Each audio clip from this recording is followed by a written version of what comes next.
Made with spoken. Melt Into You. A Sweet Christmas Romance.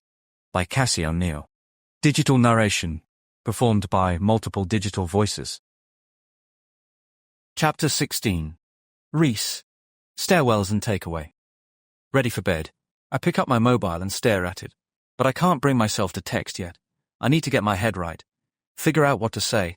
Why didn't I tell Casey that Leanne had messaged when we were talking about the photo? There's no reason to hide it. But then again, I'm not in love with Leanne, so why broach the subject at all? Because I haven't the foggiest what to do about the text. Do I open it? I don't want Leanne to know I've read it, so I turn off read receipts. Yes, I should have turned them off long ago, but I left everything as it was for a few weeks after the breakup, hoping, idiotically, Leanne might change her mind and apologize. Not that I'd have taken her back, but some remorse would have been nice. At least I thought so back then. Since she never messaged, I forgot about the settings. Once they're toggled off, I steel myself for whatever else she may have written that didn't show up on the preview. But before I can get up the nerve, a notification buzzes through. Casey. Still awake? I should tell her now.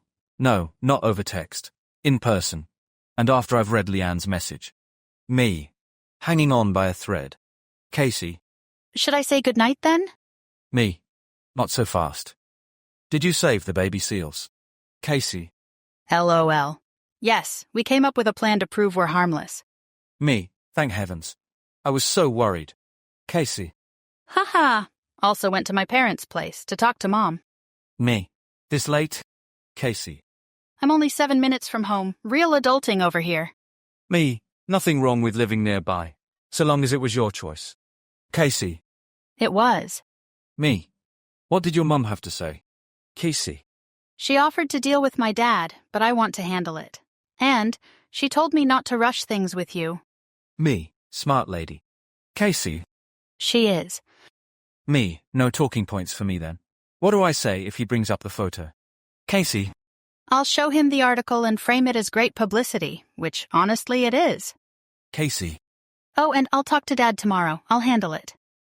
I stare at the screen, debating whether to put my feelings into words. Why not? Me. Not to be too forward, but I miss you. Casey. I miss you too. Me. Ridiculous, really. We saw each other hours ago. Casey. Seeing each other is different than spending time together. If the gala weren't this Saturday, I'd ask you to meet me at a coffee shop right now. Me. And I'd turn up in my pajamas. Casey. I'd love to see that. I'd wear mine too, so you wouldn't feel out of place. Me. How very thoughtful of you. Casey. That's me. Me. Well, I'm zonked. Better say goodnight. Casey. Me too. Definitely zonked, LOL. Me. Having a laugh at my expense. Casey. Maybe. Me. Glad I can entertain you. Casey. Okay, good night, Mr. Scrooge. Me. Why Scrooge? I've been perfectly charming. Casey. I just like it. Me. Humbug. Casey. See, it fits, right? Me. Regrettably, yes. Casey. Weren't we supposed to be going to sleep? Me. Yes, but someone's keeping me up. Casey. Wonder who would do such a thing. Me. Whoever it is ought to stop. Casey. Yeah, they should. Me. Good night, Casey. Sweet dreams. Casey. Good night, Rhys. Same to you. I lie back, arms behind my head, staring at the ceiling for a solid 5 minutes, before I'm ready to open Leanne's message. Picked up the latest global business life. You did always photograph well, and the article captured a certain charm. I imagine it must be a relief, not having to play by London's rules anymore. America seems like a better fit for you. Incidentally, did you receive an invitation to the Enchanted Realms Gala? Nigel did, of course, so I'll be attending with him. It promises to be quite the event. Would be lovely to run into you and catch up. Lovely. Oh, that's rich. I cross an ocean, then a continent, and still she turns up to torment me. No matter. Seeing her won't be any worse than it was back home. Or will it? Now that I've found someone who makes me laugh, will an encounter with Leanne sour me even on desiring Casey's company? Will it renew my resolve to remain single forever? I toss my mobile onto the bed and turn on the telly to drown out the memories. Sleep's a lost cause anyway. The next day, I attend a painfully long meeting with finance, eat lunch while finalizing staffing changes for next quarter, and test the new security badge system, which locks me in the stairwell. Eventually, I give up trying to get back in. I make my way to the ground floor and ride the lift back up to my office. After sending the badge company a strongly worded email, I leave my strategy and operations floor under the guise of having an urgent debriefing meeting with events and aesthetics. Carol knows better, but thankfully, she says nothing. The atrium event hall buzzes with activity and Christmas pop tunes.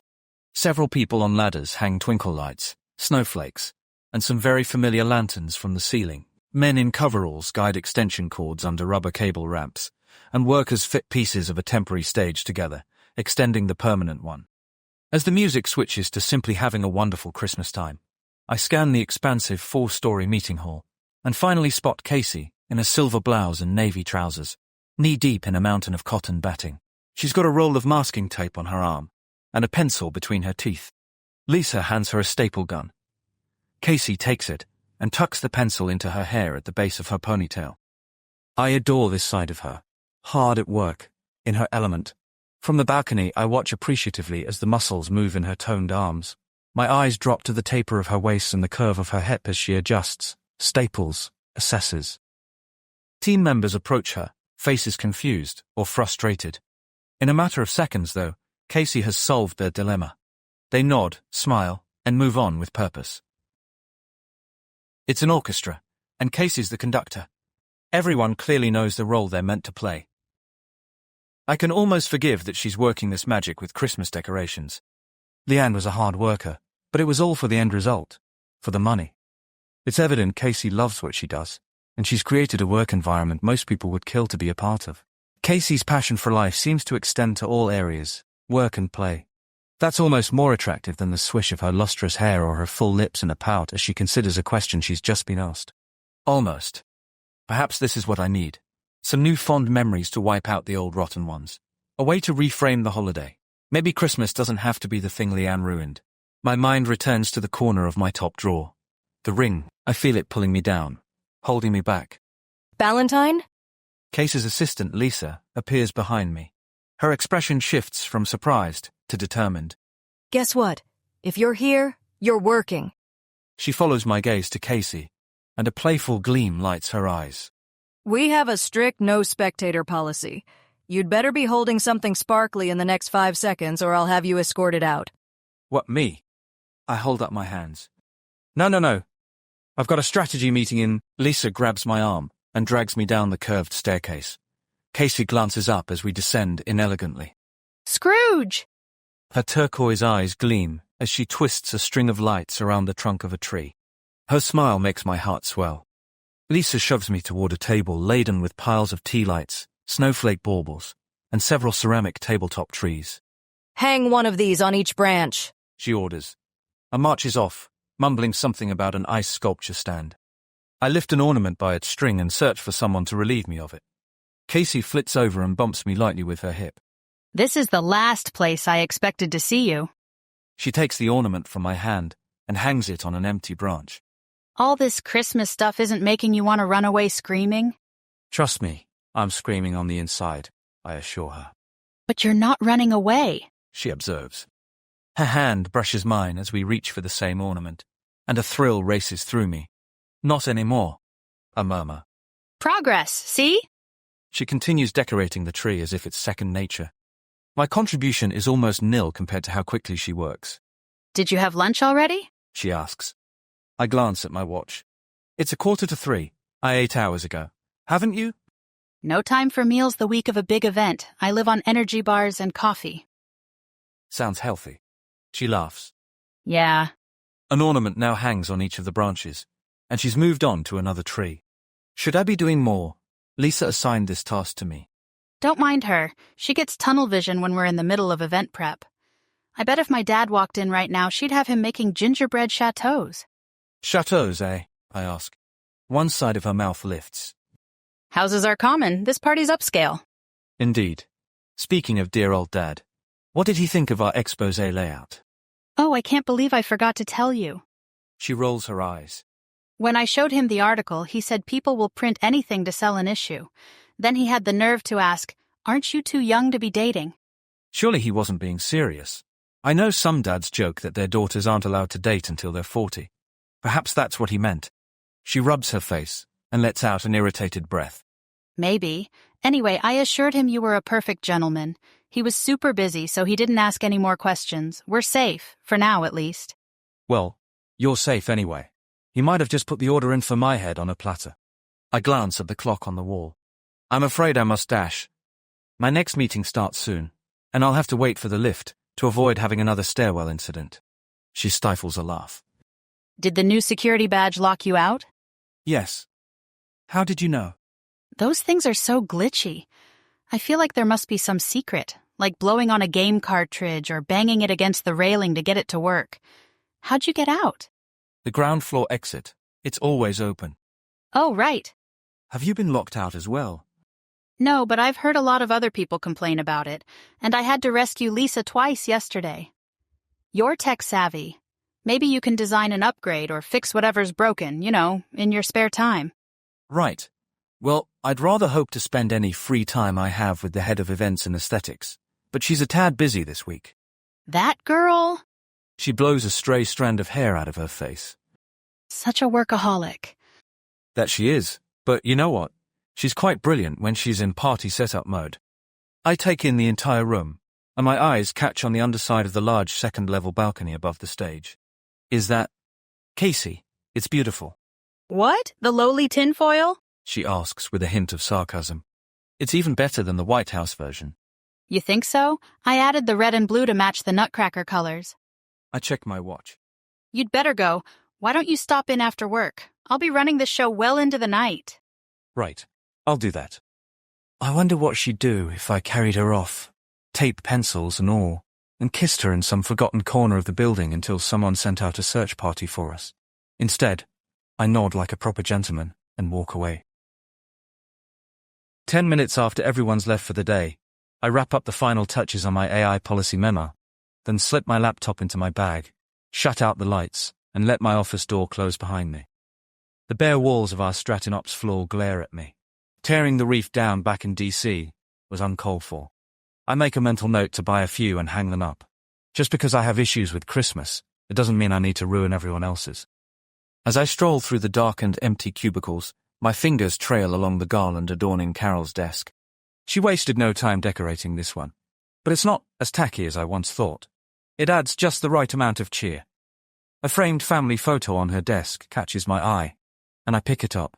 Carol, her husband, and their 2 kids beam at the camera in matching plaid pajamas in front of a Christmas tree. They look charming. Carol, her husband, and their 2 kids beam at the camera in matching plaid pajamas in front of a Christmas tree. They look charming. Memories of Christmas mornings at home with Mum and Dad, cousins and friends, tumble around in my mind, mixing with memories from the last 2 lonely, awful ones. I stare out the window at the setting sun and city lights, and catch myself humming, "I'll be home for Christmas." You're humming of... I spin around, startled. Carol, honestly, you scared me half to death.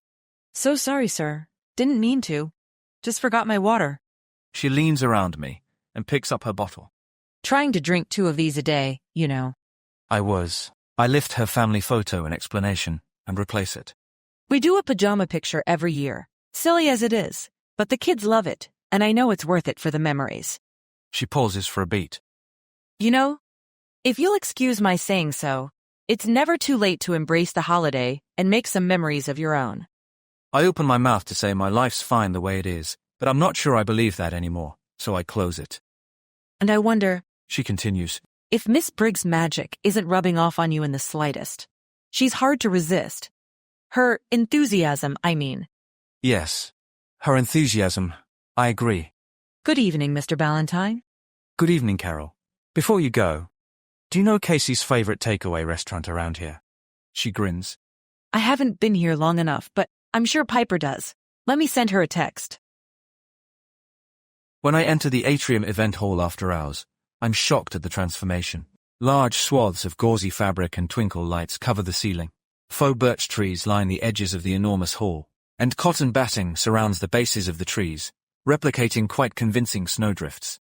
The number of workers has dwindled significantly. I spot only Casey, Lisa, and a handful of others. The lighting is dim, and the night sky shows midnight blue dotted with stars through the upper-level windows. Oh, hooray, more helping hands. Lisa's gaze lands on the takeaway bags I'm holding, and her eyes widen. And he's come bearing gifts, she exclaims. Casey turns away from tucking a spray of fake hollyberries into an enormous wreath. She smiles wearily and says, You came back. Decorating those trees was so fun, I say for Lisa's benefit. I just had to come back for more. I'm picking up on your sarcasm, Ballantyne. You're lucky you brought food, or you'd be paying for it by replacing burned-out fairy lights. I set the bags on an empty table, silently thanking Piper for giving me Lisa's usual order as well as Casey's. I settle on the stool next to Casey. Do you have a moment to eat? She spares me a brief glance as she hot glues a pine cone to the wreath. Yeah, just a few more. I'll do it. Lisa carefully plucks the glue gun from Casey's hand. She leans into Casey until she resigns and slides off the stool. There's a circular table in the corner that's clear. I unpack the styrofoam containers, leaving one on the table next to Lisa. Piper said rolled tacos and horchata. Am I saying it right? Lisa stops gluing. You got me rolled tacos? Is that not right? No, it's right, Ballantyne. It's very, very right, thanks. I give a small bow. My pleasure. I carry the remaining sack and drinks to the table Casey's at. Her head is down, resting on her crossed arms. My fingers brush her hair off her face. Long day? An eternity. She mumbles. Here, now. You need to eat. Casey lifts her head, and I slide the tinfoil-wrapped burrito over to her. She opens it and sucks in a happy breath. You went to Cotijan? Piper's suggestion. She peels the wrapper back, takes a huge bite, and groans. I think I just fell in love with you. She freezes mid-bite, and her eyes widen, as if she said something horribly wrong. As if saying she loves me will scare me off.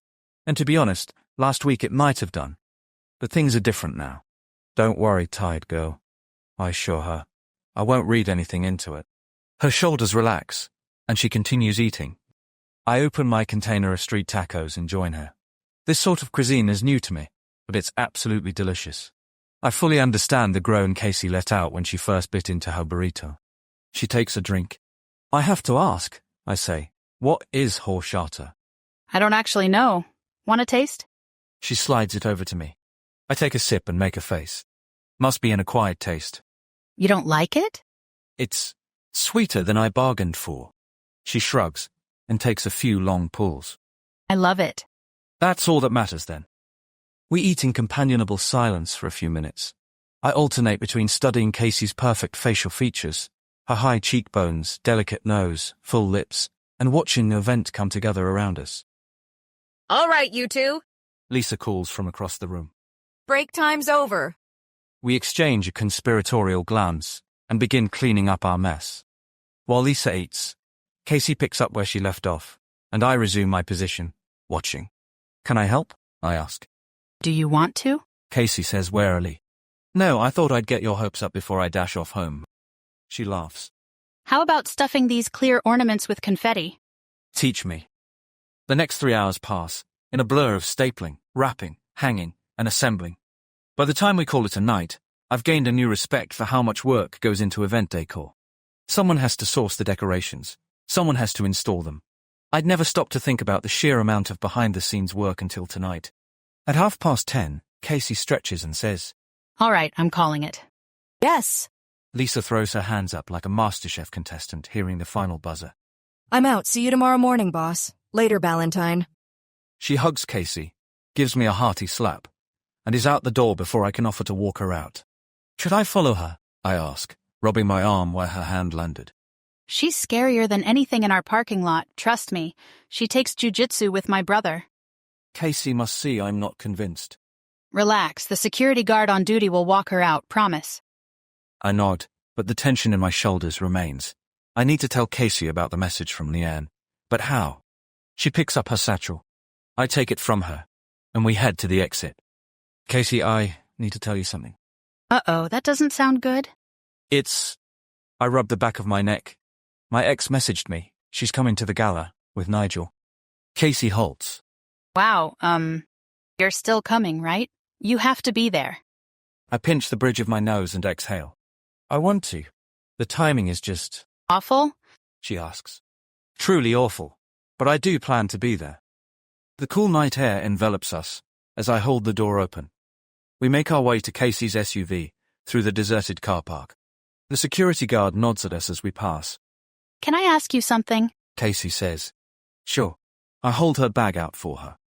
Have you guys kept in touch? I mean, does she text you often? Casey opens her door, tosses her things in. Her voice is casual, but there's a hint of jealousy. As much as I dislike this conversation, I can't deny the flicker of satisfaction it brings. But I won't exploit it. This is the first time she's reached out since the breakup, I say. Of course, we had to speak at the office before I transferred to DC, but that was strictly business. I avoided her and Nigel whenever possible. Casey's tired gaze lifts to mine. Do you miss her? No, I say immediately. The vulnerability in her eyes makes me want to wrap her in my arms. To reassure her, I only have feelings for her. But I sense a distance between us now. She nods slowly. Thoughtfully. Awkward silence thickens the air between us. She drops her gaze and fidgets with her keys. Casey's never been guarded or quiet around me. It's an unfamiliar and unwelcome change. I'd better get home. She climbs into her SUV, shuts the door, and opens the window. You should too. Right. Home. As if my hotel room is even close to being home. See you tomorrow then. Yeah. She sounds sad. See you. I wasn't banking on a kiss, but if there was even the slightest chance, I just destroyed it. No matter.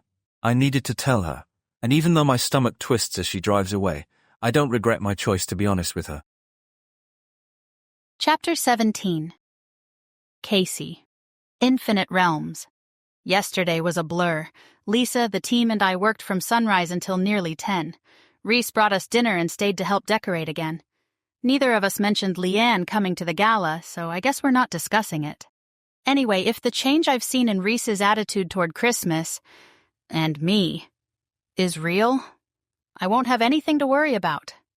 If it's not, well, I'd rather not think about it. I hope it's a healing, lasting change, and I hope I'm around to watch it continue to unfold.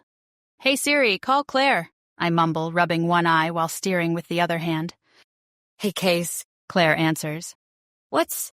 I hear voices arguing and shuffling noises through my car speakers. Casey Marie Briggs. My brother barks in his bossiest voice. Gavin Alexander Briggs, I shoot back in the same tone. What's this about you dating your tour guide? I swallow hard, then straighten my spine. You heard right. What about it? You barely know this guy. What are you thinking, Case? He's Quantum's head of strategy and operations. Dad clearly trusts him. I don't like strangers kissing my baby sister. He is not a stranger, and I am not a baby. It's not like me to shout, but I've had it.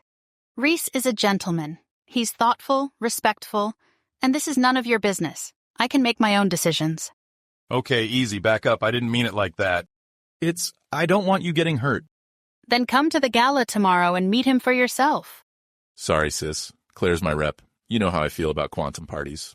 If you want to meet Rhys, you will come to the gala, and you will not be a bully. When am I ever a... Susan the Seal? Silence. Think your wife would like to hear the story of how my stuffy lost a flipper? No, don't tell her that. Fine. He grumbles. We'll be there. Thank you. I sing song. Here's Claire. Gavin says. I am so sorry about that. Claire says. You're not mad that I told him about Rhys, are you? No, it's okay. Besides, I used it, and some blackmailing, to get him to come to the gala. How? She sounds amazed. I promised I wouldn't tell, this time anyway. Okay, so what's up? I was calling to ask you for Natalie's number. It's totally last minute, but do you know if she's busy tomorrow? My glam squad has the flu. I need someone to help with touch-ups for the Nutcracker cast. Nothing major. They'll already be made up when they arrive, so it should be easy. But also, I need someone to make me over. I think she's free. I'll text you her info. Thanks. I pause for a beat, wondering if I should tell her. Claire? Yeah? Rhys's ex-fiancé is coming to the gala. And? And I'm not sure. She broke off their engagement 3 days before the wedding, right before Christmas. It's the reason he hates this time of year. That's awkward? Is he still hung up on her? I explain everything Rhys told me, then finish with, I'm worried. What if he remembers how much he loved her, or that he vowed never to date anyone after she broke his heart? What if he realizes I'm a boring American and we have nothing in common? Case, have you seriously ever been called boring in your life? No. Okay, then what if he realizes I'm too much, or too unsophisticated? Not going to happen. Tomorrow is your night. You're organizing the event of the year.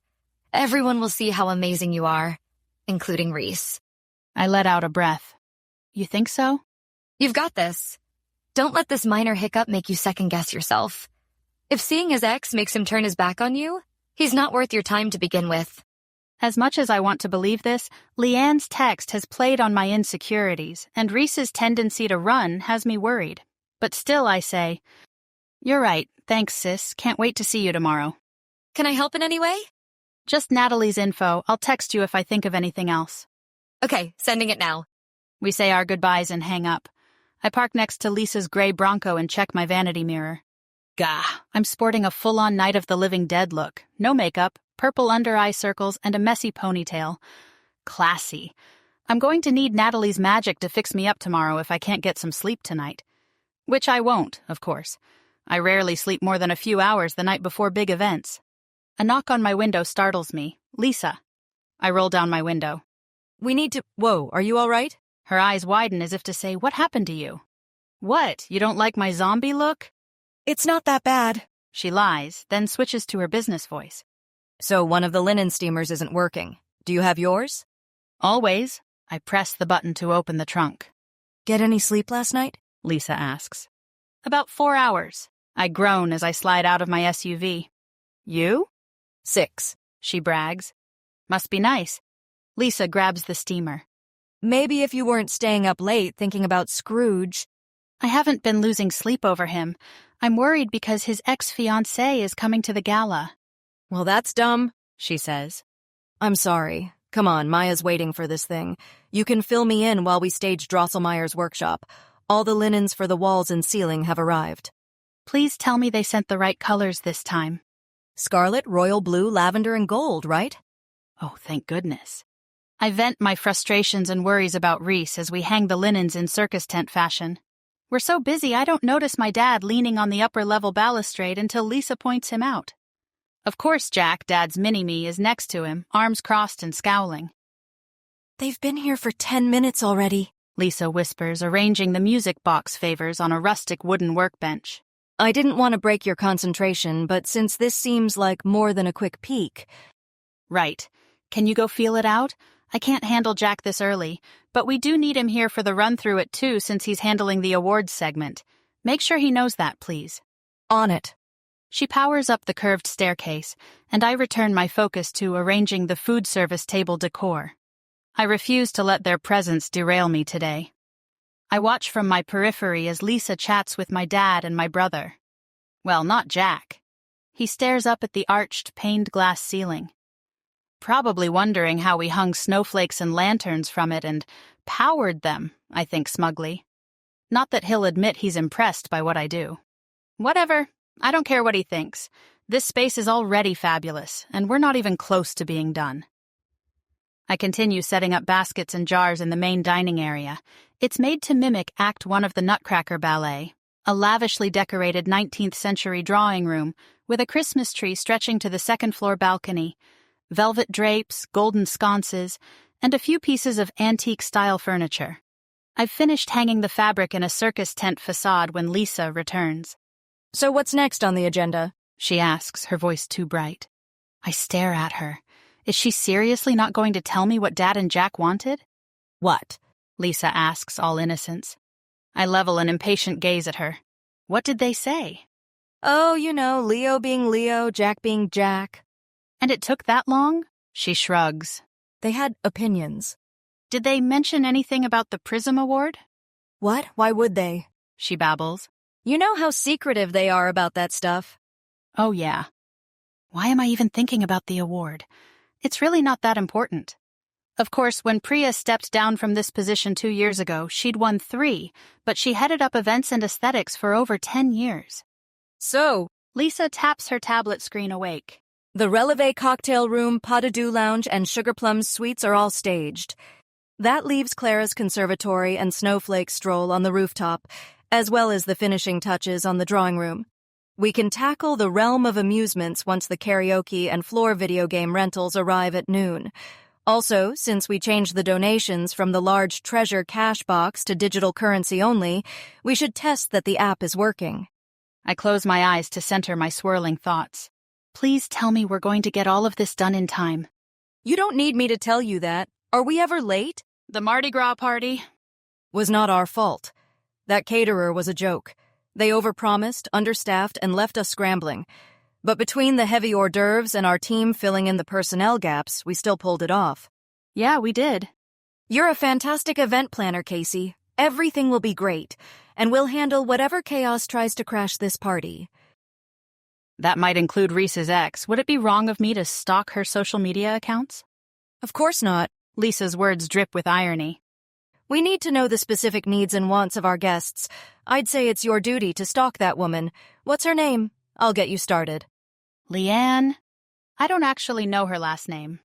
Her fiancé hasn't RSVP'd yet, slacker, but she works at London HQ. Can't be too many Leannes, right? Lisa grins. Nope. By 5:30, we're ahead of schedule, and that alone feels like a Christmas miracle. The event hall gleams under the soft overheads, tables dressed, garlands in place, everything gleaming with quiet potential. I let myself breathe for the first time all day.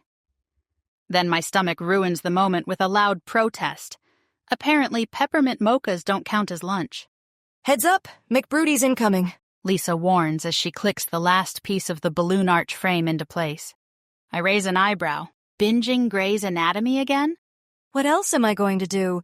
You still haven't picked an audiobook. Ugh, sorry, I know I will. A smirk tugs at Lisa's lips. He brought dinner again. All right, take 15. Head up to the roof. No one's up there.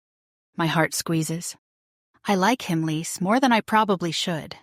Who wouldn't? If he keeps feeding me, I'm going to like him a lot, too. Now get out of here and enjoy your... She twists her arm to glance at her watch. 14 minutes of dinner. Rhys arrives, pulling at his tie. Pardon the intrusion, but have you ladies had dinner yet? His eyes are tired and his hair is a tousled mess of dark blonde. Rooftop, now. Lisa barks at us. Rhys gingerly sets his peace offering within Lisa's reach and backs away like she's a cornered raccoon. Cute, but dangerous. As we make our way to the elevators, he says, May I ask why we're being banished to the roof? She's making sure I don't squander my precious meal break minutes. In that case, I approve. The elevator doors slide open, allowing a glimpse of the decorated sunroom. The party's up here too? He asks. I step out and gesture for him to join me. See for yourself. The last traces of the sunset paint a pale pink glow beneath a midnight blue sky. The highest floor of Quantum HQ is split in two, a glass-enclosed sunroom and an open-air terrace. My team has transformed the sunroom into Clara's conservatory, with velvet settees, winter roses, and the soft flicker of electric tea lights. I flip a switch as we exit the glass-enclosed room, and fairy lights blink to life, illuminating the pergola, which runs the length of the outdoor space.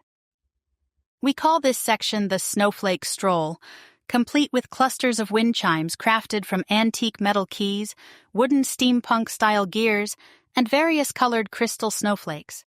The idea was to give guests a place to unwind, either in the quiet of the indoor space or in a subtly musical outdoor area. I follow Rhys to a cozy lounge set under the night sky, the city lights just beginning to come on. Break tonight, he says, handing me a takeout box. Piper's suggestion again. One of these days I'll get original and have a go at it myself. No, it's thoughtful of you to ask around. I dig in since the clock is ticking, and I'm sure Lisa will hunt me down when time's up. This is really sweet of you, Rhys. Thanks. Can't say it's completely altruistic. Seems to be the only way to get a moment alone with you so long as Lisa's around. He takes a bite of rice. I finish chewing my pita bread and say, Don't worry, it'll all be over soon. A shadow crosses his face. The party, I mean, you know, the long hours. Right. Did you think I meant something else? He forces a smile. No, of course not. Did his mind go to us? Or his time here in California? Is this just a fling for him? Oh my gosh, I'm falling for him. And he's planning on saying goodbye forever when he goes back to DC. I'm such an idiot. So, He clears his throat. as far as Liam being at the gala, He begins. Oh, that's what he was thinking. I'm listening, I say around my mouthful of chicken. I want you to know it changes nothing. That chapter's closed. I rather like being with you, Casey. He twists the plastic fork in his hands. And while I'm not sure how much time we have together, I don't want to waste a minute of it. His confession causes the tightness in my chest to release, and I hazard a glance at Rhys. His expression is earnest, open, vulnerable.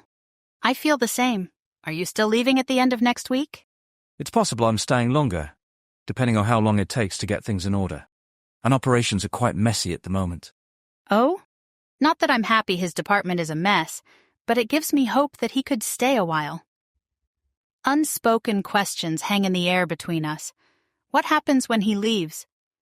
Would a 2-week relationship withstand the strain of long distance? Do we want to do that? Are his feelings for me even close to what I'm feeling for him right now? Tell me what's happening behind those beautiful blue eyes. Rhys says.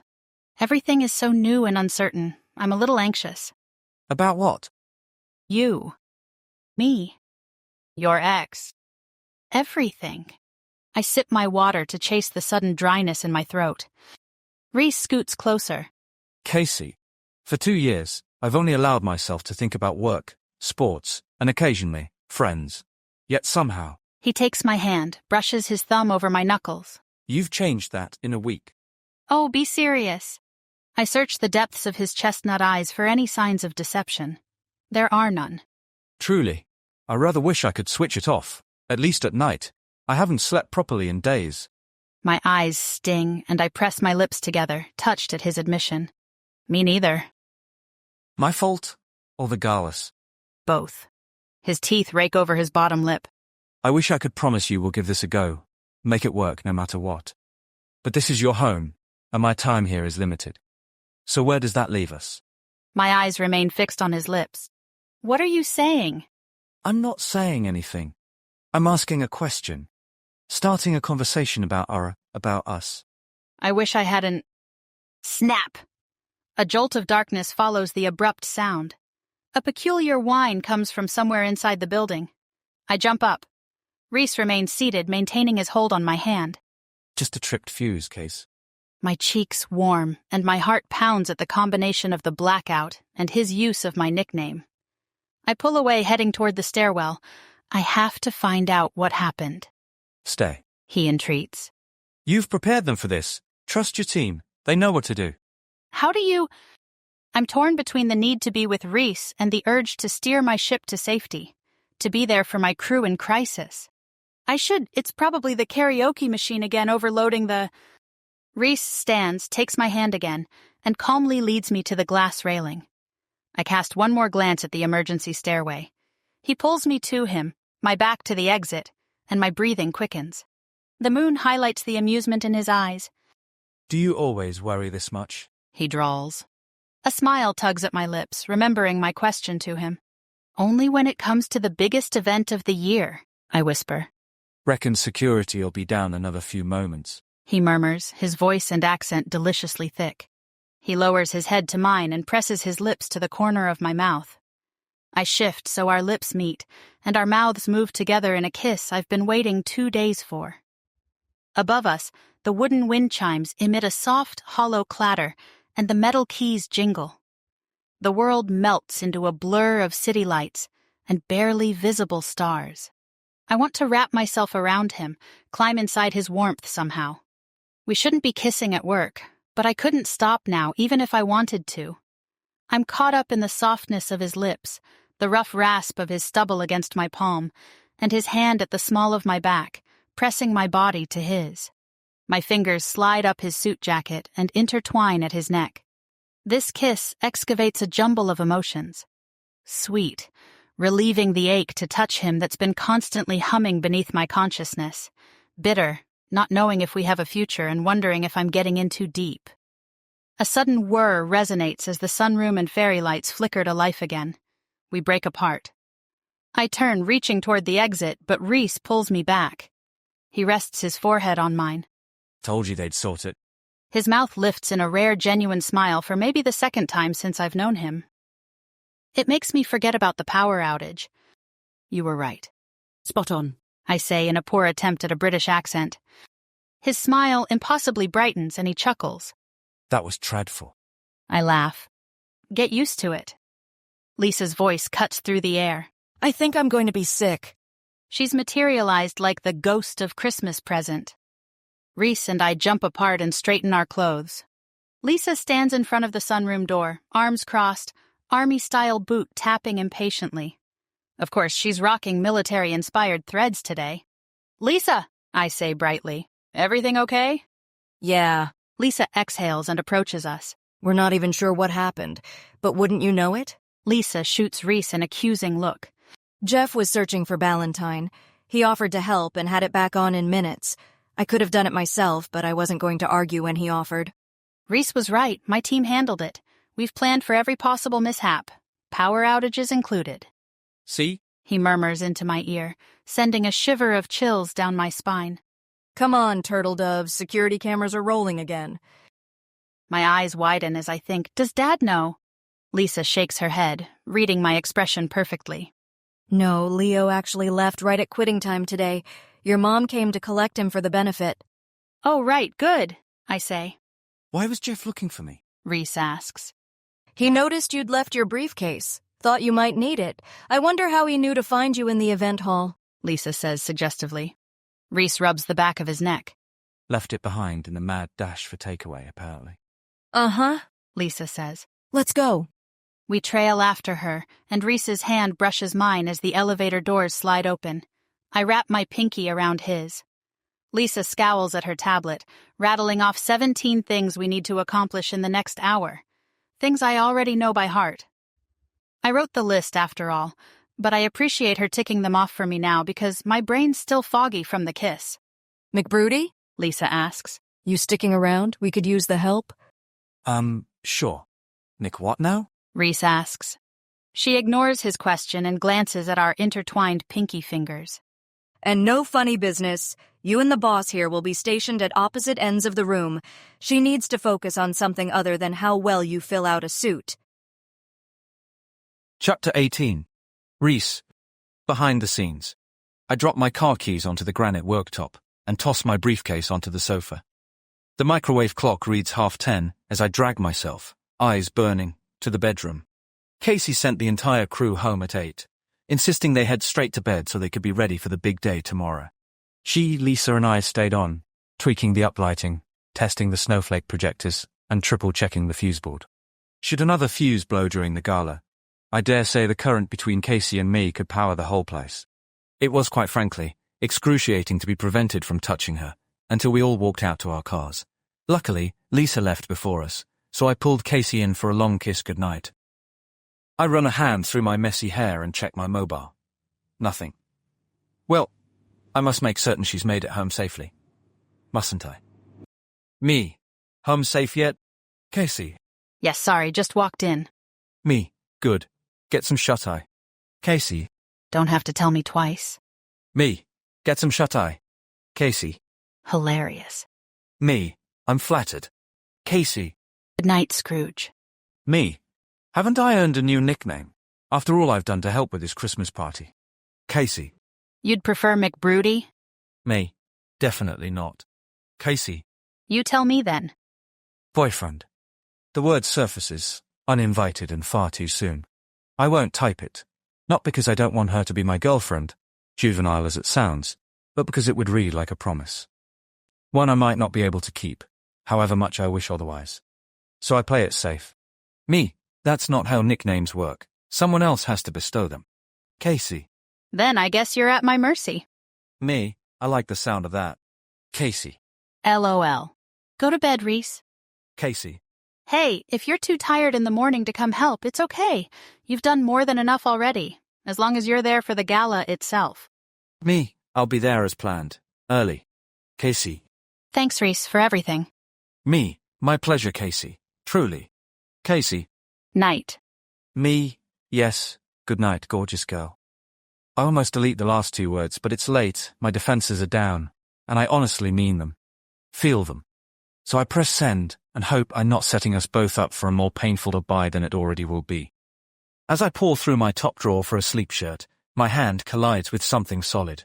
Even though the donation box idea has been cut from the gala, something tells me to still carry on with my plan somehow. Before I can reconsider, I stuff the velvet box into the inner pocket of the tuxedo jacket hanging in my closet. It's too bulky. I pull it out, lift the lid. My stomach lurches as my fingers grab the ring, then drop it unprotected into the pocket. Strangely, this action makes me feel unprotected. When did it become both my protection and my millstone? It was only supposed to be a reminder not to make the same mistake again. Not to fall in love. Not to let someone get too close. Because intimacy equals pain. Doesn't it? But is that the truth? Am I defenseless without this so-called armor? Perhaps. Am I better off without it? Undoubtedly. Enough. Tomorrow's what matters. Getting rid of the ring, keeping things civil at the gala, and supporting Casey. The following morning, traffic's mercifully light on the way to Quantum San Diego. Shame my mind isn't as clear. There are more cars than I'd expected in the car park, though I suppose they're all here for event prep. Except for the ebony Bugatti sports car parked in the CEO's reserved spot. It looks like it belongs in a ruddy Batman film. Surely Leo Briggs isn't here to string fairy lights. I flinch slightly when the door opens, and the man himself steps out. Not Batman, Leo. The window tint is so dark, I thought the car empty. My gaze darts to the lifts, and I stride towards them, not wanting him to think I've been admiring his Batmobile. Ballantyne? He calls. That you? I turn, steeling myself, feigning ignorance of both him and his car. Yes, sir. Nice to see you this morning. I've been meaning to have a word. Walk with me. This will be about the article then. Hope Casey handled it like she said she would. White blocks of morning sunshine slice through the shade of the car park. Our heels echo through the covered concrete structure as we make our way to the lifts. Leo Briggs is an imposing figure, taller than me by a few centimeters. His clothes are casual enough, but I sense a wolf beneath the cotton and khakis. How do you like San Diego so far? He asks. The question's loaded with subtext, but I'm unsure how to decipher it, so I answer plainly. It's lovely, sir. Quite surprising how warm it is in December. 70 and sunny, all year round. The predictability is useful, but the lack of seasons is sometimes tiresome. Indeed, I say, unsure what he's after.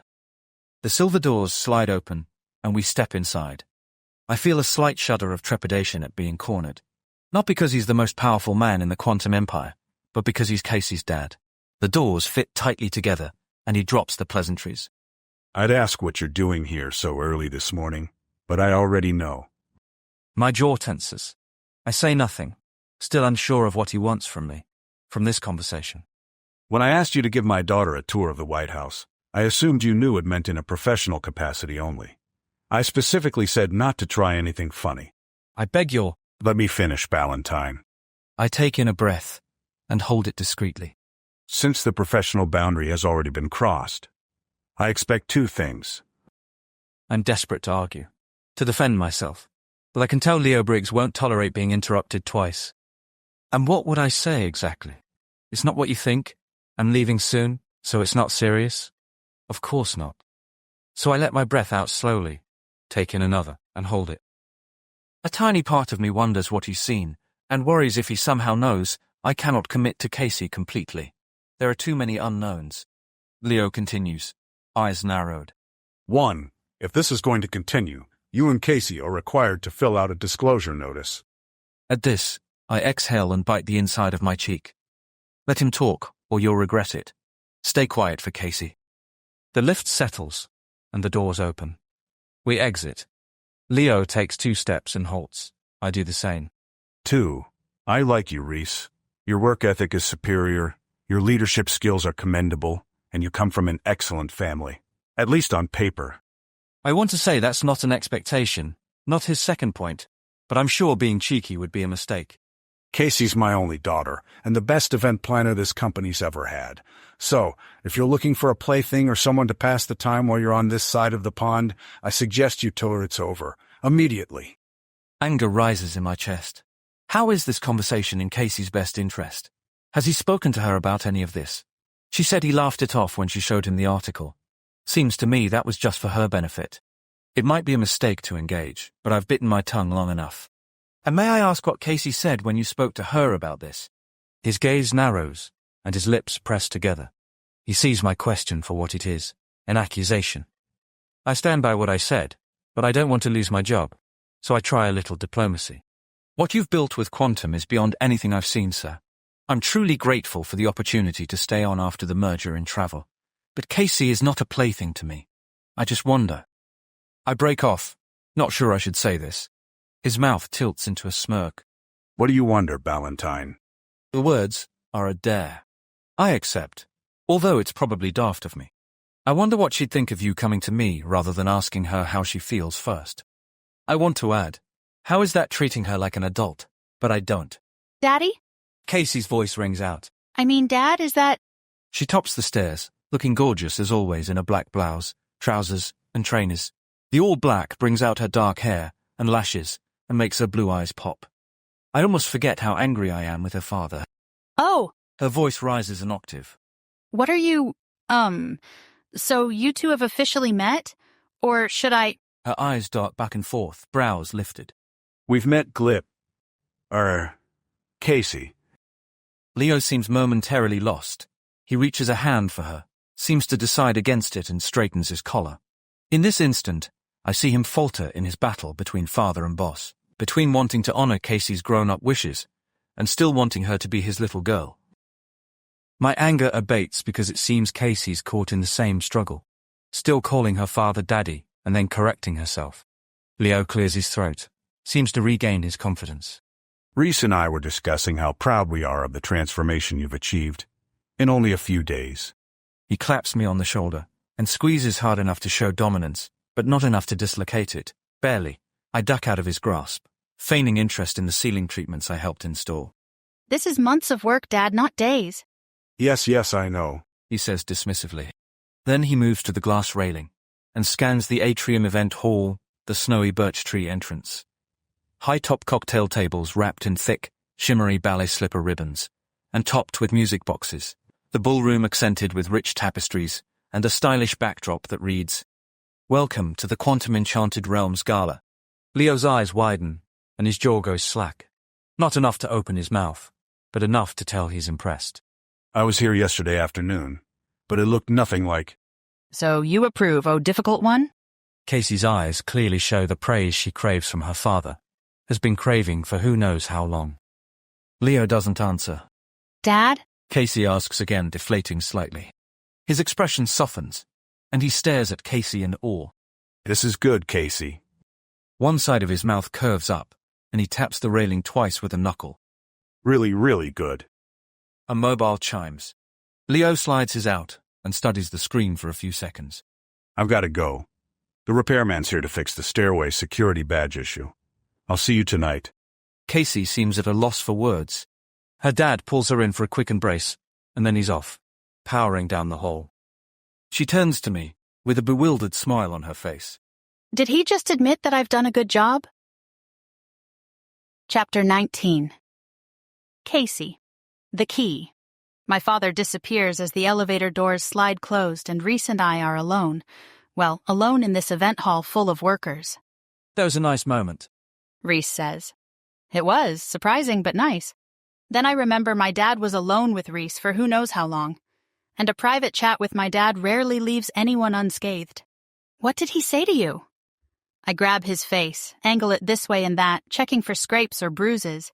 I slide my hands over his arms and he lifts them up, laughing at me as I pat his ribs down. You're utterly bonkers, love. What on earth are you doing? Checking for injuries. I step back and give him a once-over. For goodness sake. From whom? My dad, of course. You two were alone. Didn't he try to skin you alive? Should I seriously be afraid for my life? What are you not telling me? He asks. Remember Jaden? Right. He exhales. Well, let's hope things have changed a bit since then. What did you talk about? I demand. I'd rather not say. He seems to be holding back. Why? Did he threaten you? I'm going to go talk to him. I turn on my heel, but Rhys's hand on my arm stops me. He nods toward the event hall. Don't we have a gala to prepare? You're right, I'll have to deal with Dad later. My phone rings. I answer. The florist is here. Lisa says. Be right there. I turn to Rhys. You're here to help, right? Absolutely. Put me to work, boss. Several hours later, I hold my pencil in my teeth and fix my ponytail for the 10th time today. I tuck the pencil back in and sigh, hands on my hips. Well, what do we think? I gesture to the nearly finished Enchanted Realms. Neither Rhys nor Lisa says anything for a beat. Finally, Lisa says, I think it's time for all of us to get changed into our evening gowns. She nudges Rhys. Weren't you wearing the red backless number tonight? Rhys returns her nudge. You wish. I'll never compete with Jeff's ensemble, so I won't even try. Boring old black and white for yours truly. Lisa smirks. Pity. Let's focus, people. What do you think of the space? I repeat through my teeth. We're not exactly impartial. Lisa begins. Rhys cuts in. It's enchanting. His brown eyes lock on mine. Just like you. This is going to be an incredible evening. His fingers find and tug on my belt loop, so I face him.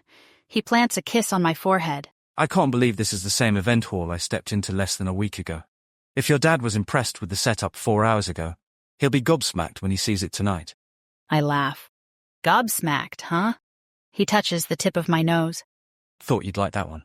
Now, I'm heading back to my hotel to change. Unless you still need me. I need you. I wet my lips and slide my hands around Rhys's waist. To be back here no later than 5. Lisa rolls her eyes. I love you guys, but I can't take this sweetness. The Nutcracker ice sculpture just showed up. It's massive. If I don't go supervise, someone's bound to break something. Should I come? I ask. No, I've got it. You have fun saying goodbye to McBroody. Once she's out of sight, Rhys shifts our position, so one of the 10-foot-tall nutcrackers flanking the entrance to the ballroom blocks us from prying eyes. He leans down and kisses me casually, as if he's kissed me 100 times. There's an ease with him I've never felt with anyone else. My chest tightens. I tiptoe and kiss him again, soaking it in while I can. How will I ever let him go? Natalie's here, Lisa shouts from the loading area. I hear them exchanging greetings and laughing. Claire's best friend, I explain to Rhys. She's helping with the Nutcracker cast's makeup and doing mine, too. Rhys tucks a stray hair behind my ear. I'm eager to see you in a fancy dress, but I honestly can't imagine you looking any better than you do right now. I give a delicate snort. You've got to be kidding. Messy hair, no makeup, and 4 hours of sleep?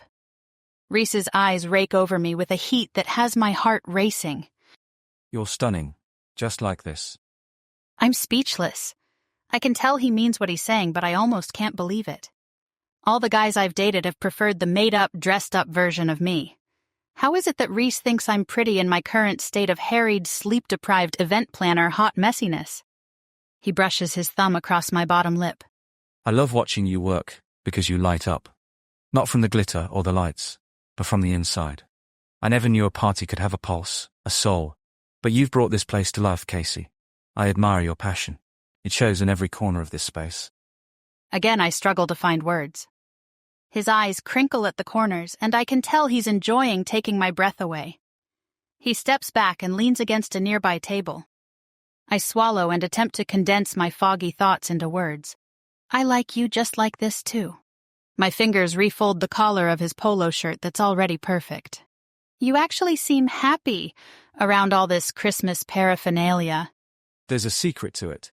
And what's that, exposure therapy? No. He chuckles. It's you. He opens his hand to reveal one of the 3D printed keys he must have swiped from the table behind him. The LED light glows a warm gold through the translucent filament. You're the key. Being with you has made me remember all the things I used to love about Christmas. He holds the key up for me. I take it, rise up on my toes, and kiss first one cheek, then the other. Then I plant one more on his lips. There you are, Natalie says, rounding the nutcracker. Rhys and I jump a few inches apart. Oh, hello, handsome. She purrs and extends her hand to Rhys. I'm Natalie. Rhys. He gives his signature chin dip. Pleasure. Natalie's lifted brows and suggestive smirk say, "Way to go, Casey." My cheeks heat. Rhys is from strategy and operations, but he's been helping. Did you happen to bring any friends? Brothers? Cousins? She asks Rhys. Natalie. I hiss a warning. What? She shrugs defensively. I'm only asking. Sadly, no. Rhys answers. It'll just be me tonight. Want me to walk you to your car? I offer. No, stay. He caresses my cheek, then turns to Natalie. So nice to meet you. Take care of my gorgeous girl, won't you? You bet. And if you think she's gorgeous now, I've got a surprise in store for you. Looking forward to it. Rhys climbs the steps and disappears into the elevator hall. I swat Natalie's arm as we head to the ladies' bathroom. What is wrong with you? She blinks like Scarlett O'Hara. What's the big deal? You guys are together, right? What's the harm in asking if he's got any friends? Bryce is driving me bananas. My defensiveness rises, not for Bryce but for Natalie, when she mentions my cousin, who has quite the reputation as a player. Oh no. Did he? Are you guys? No. She shakes her head, long auburn hair getting in her light green eyes. She tucks the wayward strands behind her ears. I thought it meant something when he kissed me on that cruise we went on with Gavin and Claire, but I guess it didn't. And now that we're working together, I see him with all these other girls. It's not easy.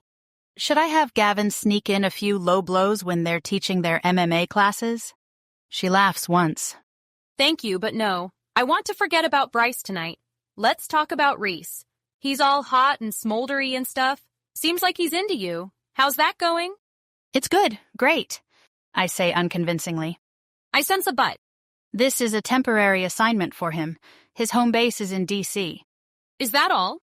He lives 3,000 miles away, Nat. He's already such a part of my life. I don't know what I'll do when he leaves. She shrugs. Moving's a thing. Also, long-distance relationships. And his ex-fiancée is going to be here tonight? Oh no, does he still have feelings for her? Only angry ones, I think. When I first met him, he hated Christmas because of her. But helping with this gala has broken him out of that. I take one of her hands and squeeze it. Enough depressing talk. Let's get ready. Tonight's going to be amazing. You won't have a second to spare a thought for my idiot cousin. Once the ballerinas leave, you're my guest and you'd better enjoy yourself. You're right, and I'm going to make you so hot, Rhys's eyes are going to pop out of his head. Well, that just sounds gross. We giggle, then chuckle. Soon, thanks to nerves, delirium, or who knows what, we're laughing so hard we collapse onto a pink settee, tears spilling down our cheeks. Lisa bursts into the restroom. What is going on in here? She stands over us, fists on hips. Our laughter slows. I put a hand over my mouth to stifle one more giggle. Natalie snorts, and we dissolve into fits of laughter again. Lisa watches us with her brows furrowed, disapproving, but one corner of her mouth keeps twitching. Good luck getting makeup on now, faces all blotchy and wet with tears. What's so funny anyway? We attempt to catch our breath. She said eyes. I can't do it. Natalie tries. I told her! And we're laughing again. Alrighty then. I'll give you girls 5 minutes to get it together, then I'm calling reinforcements. Leo, he's still here. The lights have flickered off twice and I'm getting nervous. This sobers me. I wipe my eyes and take a deep breath. Nat, hang tight for a sec, would you? We should go find out what's going on. Sure. She fans herself. I need a minute anyway. I brush myself off and link arms with Lisa. Sorry about that. Not sure what got into us. Yeah, no, it's fine. It's good to laugh. I should do it more often, but it's hard to fight my serious competitive side, you know? I do. You're still taking time off for New Year's, right? You know I am. Good, you deserve it. Something occurs to me then. Maybe see if Jeff's taking it off too? What? She waves a hand. No, that's silly. I make a mental note to plant a seed the next time I see Jeff. We push open the door to the security office where the main access control panel sits. Multiple lights blink on several walls, and it smells of plastic and stale coffee. My dad sits on a counter staring at his phone. The repairman is surrounded by exposed wires. A large metal panel leans against the wall next to him. Hey, what's going on? Lisa says. We've lost power twice today. Dad's eyes stay glued to his screen. Mike here assures me the security badges will be fully functional before the start of the gala. My eyes dart back to the repairman, who's clearly nowhere near being done. Why can't this wait until Monday, Dad? He clicks off his phone and narrows his gaze at me. 'Cause I got locked out on the 15th floor yesterday. My phone had no reception in the concrete stairwell, which meant I had to go down 15 floors. In a $2,000 suit, in the middle of my workday. He's using his I'm annoyed, don't argue with me voice, so I don't. Right, of course. Stay calm, don't make him angrier. I'm sorry that happened to you, but it would be catastrophic if we lost power during the gala, don't you think? I'm trying my hardest not to lose it. It would, which is why Mike will have the problem solved before it starts. Poor Mike gives me a discreet side-eye that says, "Help!" Dad? I scramble to think of any reason to get him out of here. We need you in the event hall for one last run-through of the award ceremony. Right now? My father bites out. I glance at Mike again, and he closes his eyes like he's praying I'll say yes. Yes, right now. The band needs to do a sound check as soon as we're done. Where's Jack? Can you get him? My dad groans, shoves his phone back in his pocket, and rises from the security counter he was sitting on. You're the boss. For today. We file out, leaving Mike in peace. I grab Lisa's sleeve and pull her in so my dad can't hear. He's already several paces ahead of us anyway. You said Jeff is coming as your +1? I whisper. Only in case we need help with the... Yeah, I know, you think he's cute. Her mouth falls open. I do not. I raise an eyebrow. Remind me again, what are half-truths? She hangs her head. Lies in disguise. It's obvious to me, but only because I know you. He's good for you, but that's another conversation. Can you ask him to come now so he can help with a contingency plan or two? I will not let a power outage ruin this night. Lisa pulls out her phone. Texting him now. Thanks. Listen, I also have an idea to go along with our backup plan to make it fun for the guests. So if the lights go out, we can play it off as part of the evening's festivities. Lisa's phone chimes. Jeff says he's on his way. Perfect. Now tell me about this idea of yours. Do we still have those mini flashlights from the Athletic Business Expo? Hundreds of them. Lisa moans. I don't know why your dad thought flashlights would be a good giveaway at a fitness event. A slow smile spreads across my face. We're going to need them. Professional audiobooks in a click. Spoken.